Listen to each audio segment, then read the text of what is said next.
Welcome to the Laws of Publishing.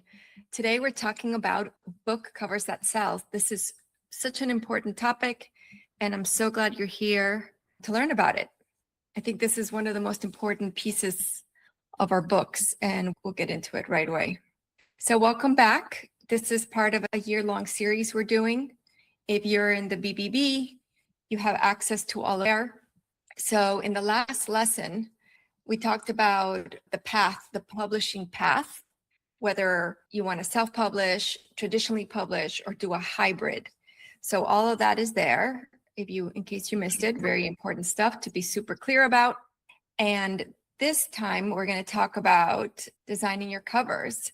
So by now, wherever you are in your book process, the cover is a super important thing because we can use it as we talk about our books. It takes a while to do the testing we're going to talk about.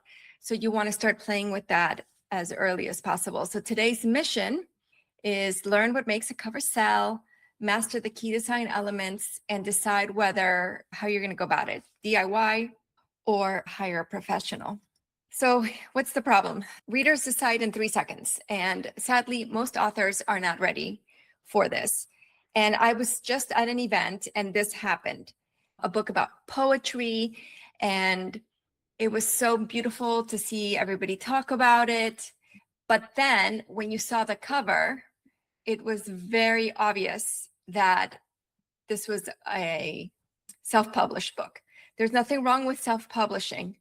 What is most important is no matter how your book gets published, it needs to work as a standalone product. So you might have heard me say this before. As nonfiction writers, most people here are nonfiction writers.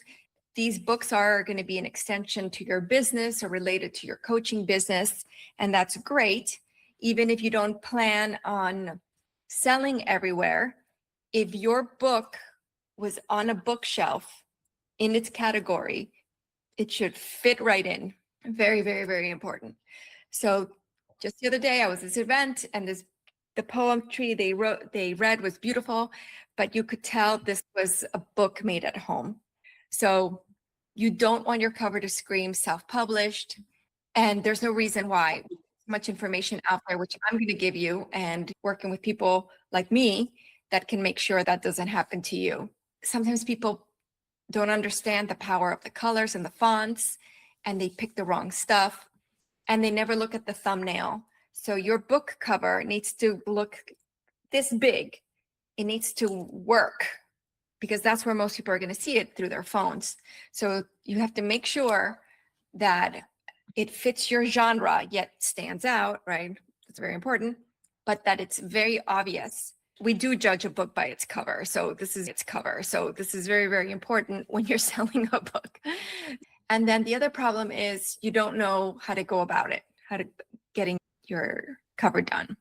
But all good, this is why you're here. So the solution is to design for sales. You want a cover that stops the scrolls, and you want to own the shelf. So what does that mean? We want to understand the psychology that converts readers into buyers, know the must-have elements that every cover needs, and you must really understand your genre and your subgenre. And these things go through fashion, but there's a lot of powerful things you could do with a book cover. A lot of times, I hear my fiction friends say this all the time, same book, and because the cover tastes have changed, they redo another cover, and then they resell their series. So it's very, very powerful what you could do with your cover, especially when it comes to making sure people understand what your book is and the right people find it. And then we're going to go about how to make confident decisions. That's why we're here. So today's law of publishing is the law of first impressions. Your cover is not decoration. It's the most powerful marketing tool, and it has to do its job in an instant. Very, very important. And some of us know Kyle. He had shown me initially before we worked together, and I have his book here to show you as one of an example.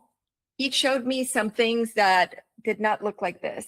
And he showed me one thing, it was like 4, because this book is The Art of Being Everything. So he had himself in different settings. So he had showed me it was like 4 pictures. And I said, That's a nice flyer, but that is not a book cover. So anyway, very important. He showed me, he had some other friends. He was part of a mastermind where everybody was doing a book. He showed me some covers and I'm like, is this book about selling jewelry or fashion? Because that's what the cover looked like. And he was like, oh no, this is a business book. Couldn't tell. So very important that this is happening whether or not we want it to. So we need to be aware. So step one, research is really important. Super, super, super important. Your book has to look like it belongs next to the bestsellers in your category, period, right? So how do we do this? We go to Amazon is the best way to do this, and we're going to do it right now.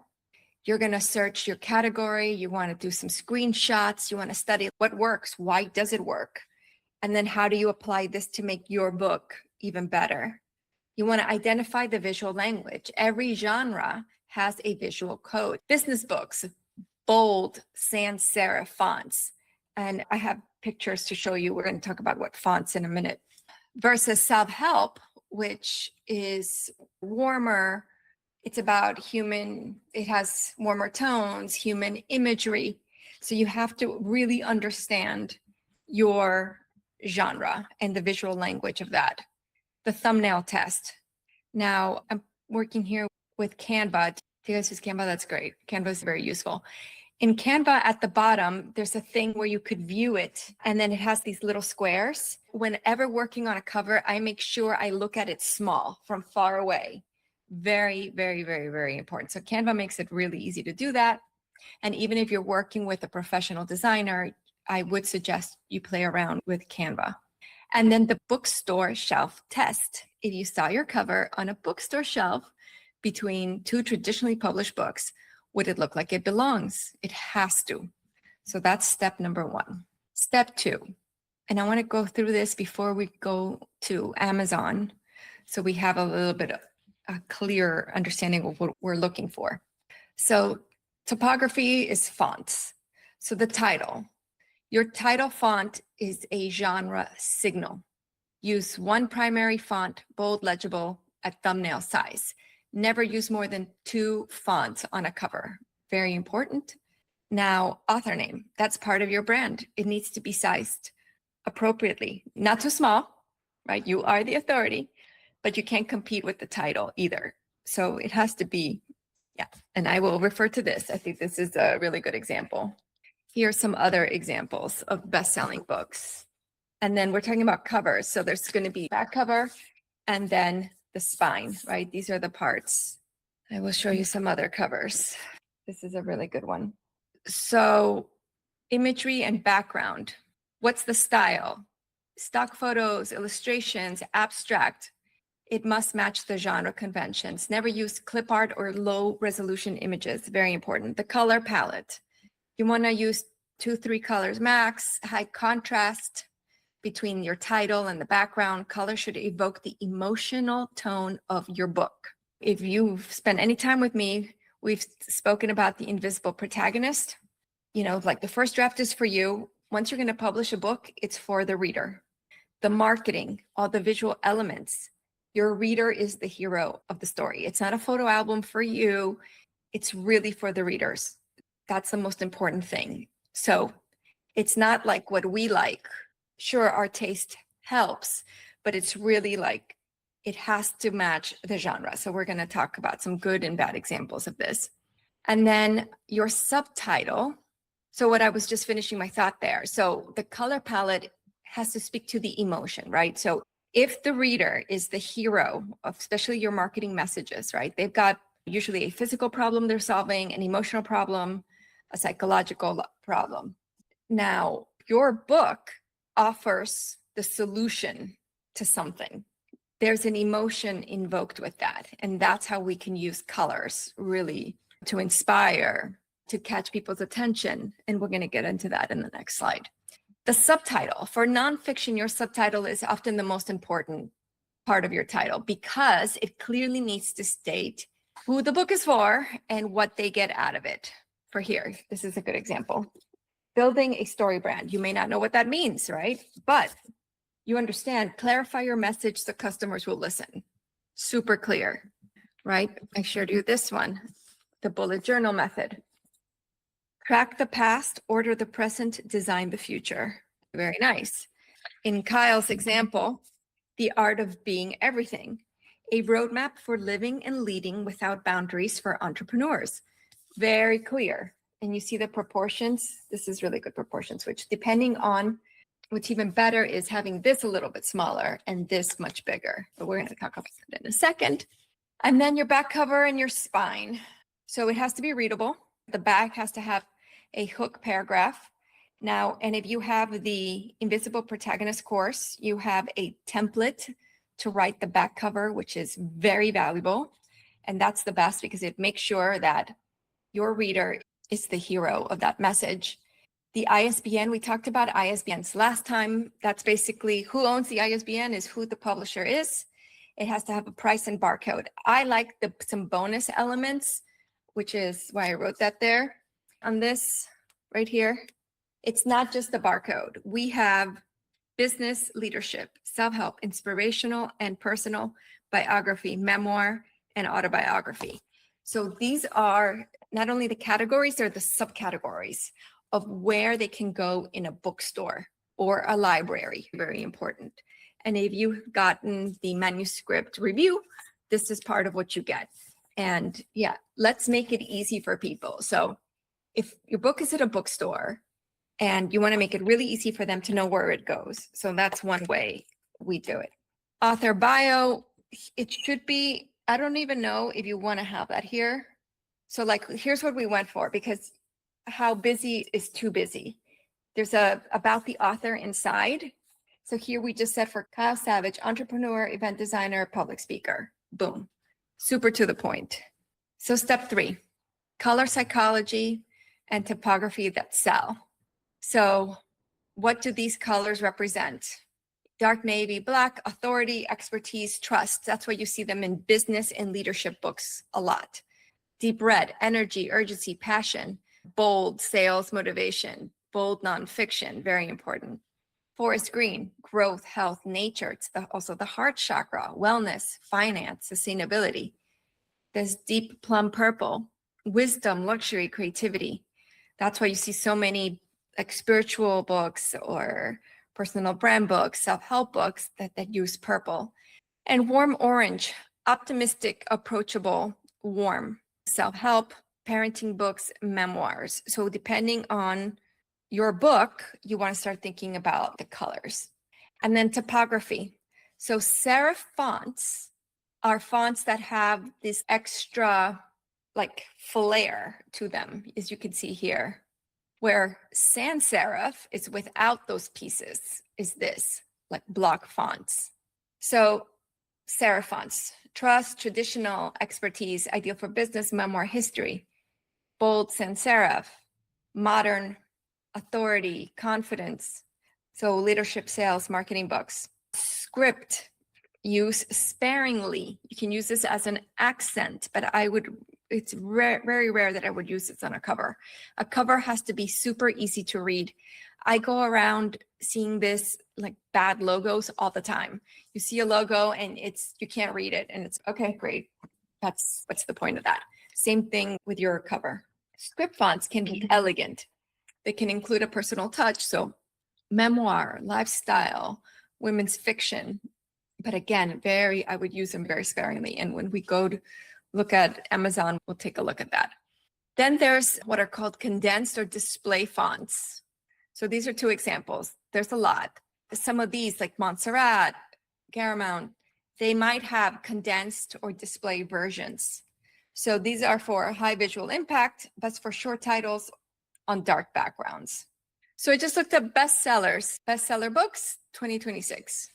So here you're going to see a variety of things. So this isn't genre specific, but let's talk about it.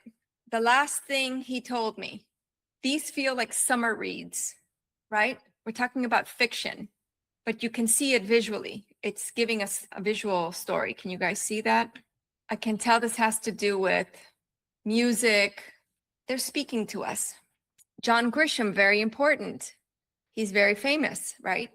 So he can have his name ginormous because that's a draw.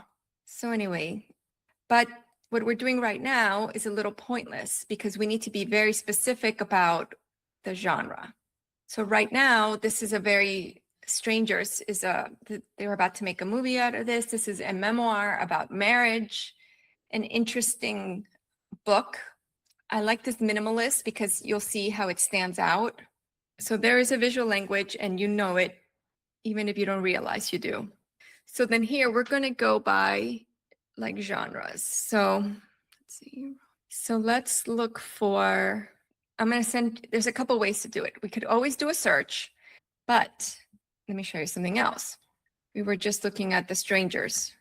So if we click on here and we scroll to the bottom, we're going to see the categories: divorce and separation, biographies of women. So let's just go to biographies of women to check. So a few things here. People with pictures in the front, they're recognizable faces. So as someone starting out, I wouldn't do this at the beginning. You could always have your picture in the back, but unless you've got a huge following and you're a known person, then it could backfire. So there's a huge variety here because women is a very broad topic. So let's go to Glennon Doyle, I believe is an athlete. So let's go to their book, Community Culture Women. Let's see the LGBTQ plus biographies for women. See, so you could see the categories. Now you may know when we do the manuscript review, it tells you your similar books. Very important to look at those covers because if we're talking about them, that means it's a known book, it's a best-selling book, and that's definitely something worth comparing. Let's go to The Power of Now. Eric Tolle, this is a best-selling book. You may or may not recognize what this man looks like, but we all know that this is a huge meditation book. It's a best-selling book. So once you figure out the category, you're going to see similar things. So The Power of Now. So what else is here? Eric, same author, A New Earth, another one of his books. The Untethered Soul, The Four Agreements, Breaking the Habit of Being Yourself. Some people might see the same things they're interested in, the same categories. Seat of the Soul, Conversations with God. So this is more like a spiritual nonfiction. And then there's The Double Life of a High Functioning Alcoholic. So that's very specific to do with recovery when nothing works. So this is Zen, like a book about Zen. So for your books here, the people that are here, let's look around. So let's say we're looking for best-selling spiritual nonfiction. I don't want to be in audiobooks, so let me go to Kindle. You see the different sizes for the different books here? It's showing a square because it has as an audiobook, so they're like the shape of CDs. So a cover is 6x9 nonfiction. There's other options, but for the purposes of nonfiction books, we're going to go by 6x9. So Mark Siegel, The Miracle Among Us, How God's Grace Plays a Role in Healing. Cool, very cool. So this might be a good comparison for Reverend Orville's book. So let's look at the Mental and Spiritual Healing, Religious Leader Biography, Spiritual Biography. So spiritual biography. So here we are, bestsellers in spiritual biography. So here we go. Tuesdays with Maury, 12 Ordinary Men, 12 Extraordinary Women, The Women of the Bible Speak, Pilgrimage, 90 Minutes in Heaven. That's pretty cool. So we want to look at which books are definitely the best match. This is an interesting, this looks like a fiction book to me. I Would Walk 500 Miles. It's a memoir, but it looks like a fiction cover. So there's a lot of ways to make it easy for people. And then when it comes to titles, subtitles, and design, how do we make it easy for the right reader to find you? The Heaven and Back, interesting. God Never Gives Up on You, nice. So we want to use this for inspiration because now we're going to talk about the other options. Brene Brown is good, Braving the Wilderness. So now depending on what's going on, The question we want to ask, is it clear? Is it clear? God's joyful surprise. This makes sense. The monk doesn't have their picture on the front of the book. This is how it works. So inspirational, like the book may be inspirational. So like, for example, here, it meant inspirational. I just want to see different designs. Breath is prayer. Very nice. So you have to see what calls your attention and why.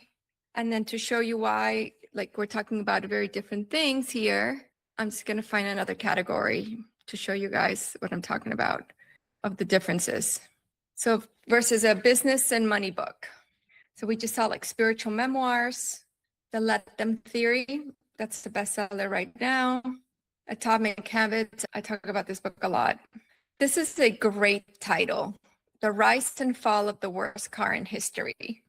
You see how the title is big, but the subtitle is very clear. See this? I think they've made a mistake here. 4,000 Weeks, Time Management for Mortals, Oliver Burkeman. Everything's the same size. So I think this could have been better if 4,000 Weeks was smaller. Time Management for Mortals, it's the biggest thing there. And then Oliver Burkeman, a little bit smaller. See, so this is great.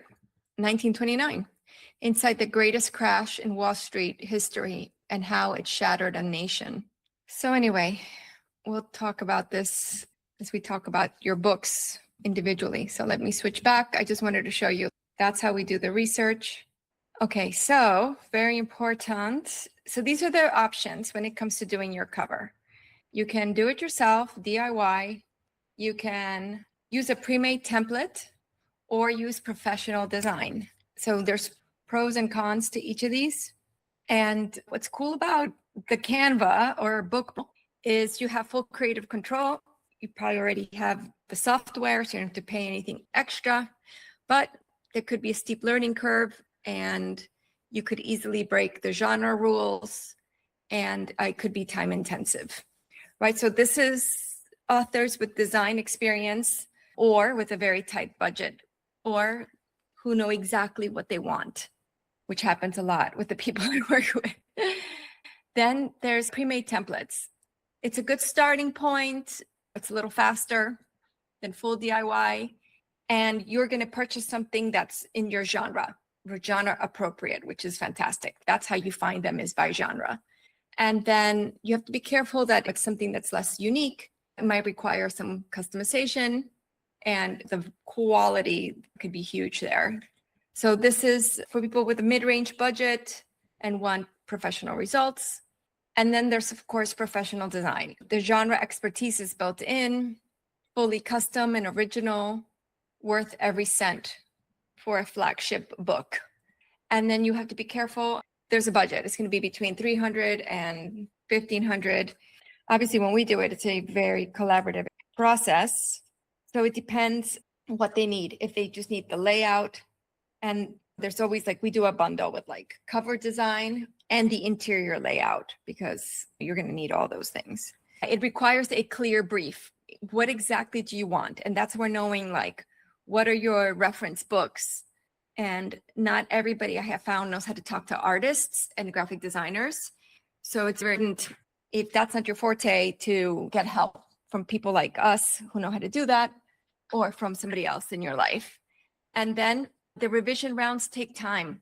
There's another issue here with professional designers. A lot of them are booked way in advance. So you have to get on their timeline. And that works for some people, that doesn't work for some. So if you do have any design experience or you want to play, I would say play around with a cover yourself. And then, because even if you have a professional do it, at least you'll know what you like and what you don't like, and you'll have an easier way to communicate all of those things. So those are the options. Before you commit, you want to test. It takes time to make a book, which is why I highly recommend everybody have their newsletter, their Substack. You want to have your readers. I actually was just talking to somebody, a new client, and he wants to do everything at once. He wanted to release everything at once. And I said, no, you're missing out on a lot of opportunities. You want to draw out the process. You want to engage your audience. You want to have different touch points. If you release everything at once, then you would deny yourself a lot of talking points. So what I mean by that is everybody who's working on a nonfiction book needs to be working on their audience as well. So people need to know you're writing a book, especially potential readers, and they're going to want to know, what do you think? You can ask, which one do you like better? What font do you like better? You can include your audience in the process, which is really, really great.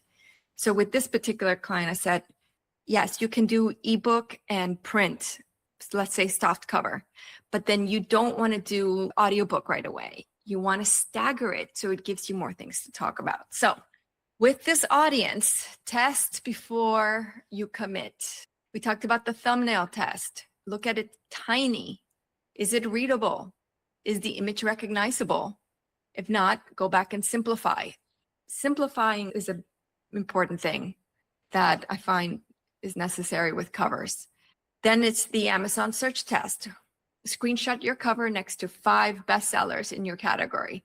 Does it look like it belongs? Would you click on it? The print test. Order a proof copy before your final upload. Because the color shifts, there's difference between RGB and CY, whatever. There's printing colors versus screen colors. And what looks great on the screen may not look well printed. And that's the other thing. In my situation with my books, most of these full color books, this printing is really high quality. If someone orders it from Amazon, it's not going to be this high quality. So you can't expect the colors to be the same everywhere.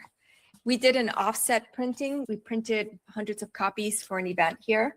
And I said, don't expect what people get on Amazon to look and feel like this, because it's not going to.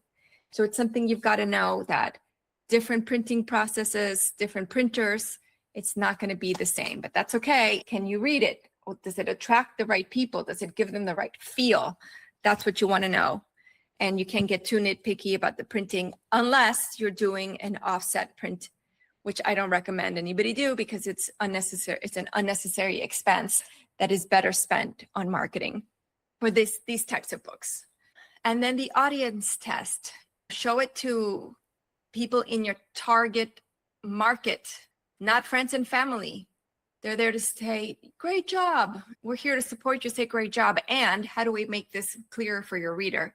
When you show somebody just the cover, you can ask, what kind of book is this? What is this book about? Who is it for? So we've got some downloads for you guys. We've got cover design checklist, genre research worksheet, and designer brief template, so that you guys know what to do when it's your turn to work on your cover. So before the next lesson, I suggest you screenshot 20 bestseller covers in your genre and analyze what they share. Download our checklist, cover design checklist, and audit your current cover concepts if you already have them, or your previous books. Doing a new cover is a great way to bring life to an older book, something in your back catalog eventually. Then decide your path. Is it on your own, a template, or a professional designer? If you hire a pro, research 3 designers and request quotes. Run the thumbnail test on your current or planned covers, and get feedback from 5 target readers. So ready to choose your path. Remember, your cover is your number 1 asset, so make sure you make it count. I don't think any of you are active members of the community. We always do a manuscript review, and then for anybody new out there, you can request a book consultation. So this is today's. Any questions? The next time we meet, we're going to talk about the ability, about the inside of the book, amateurs versus pros, parts of the book, formatting and layout, nonfiction specifics, and what we talked about just now. And so thank you for tuning in. We're doing something really exciting now with the Invisible Protagonist. And we made a micro course that's available to people who are either working with us in the book, on their book, or for the people who want to do it DIY. It's just an upgrade to our Luminous newsletter subscription. So we call it Foundation. The foundation level has the Invisible Protagonist course, which is something that everybody can apply working on a book and in business. And it includes the Ultimate Happiness book course, which is gratitude and from doubts to dreams. So these are like our fundamental courses are included in that. And it's a really reasonable price. I believe it's $47 a month or $197 a year for that. And then the upgrade from that is the advanced. And that includes the BBB, the Book Business Blueprint, and it includes the CCCA, Calm, Clarity, and Cash Accelerator. So it has everything you need for your author business and for your mindset. And those courses are more than $2,000 a piece. And through this at your own pace, DIY newsletter membership, you have access to it for either $97 a month or I forgot, $497 a year or something like that. It's very, very, very reasonable. And it's another way to get these valuable courses to start implementing them with your author career. So thank you very much. And I will see you next time.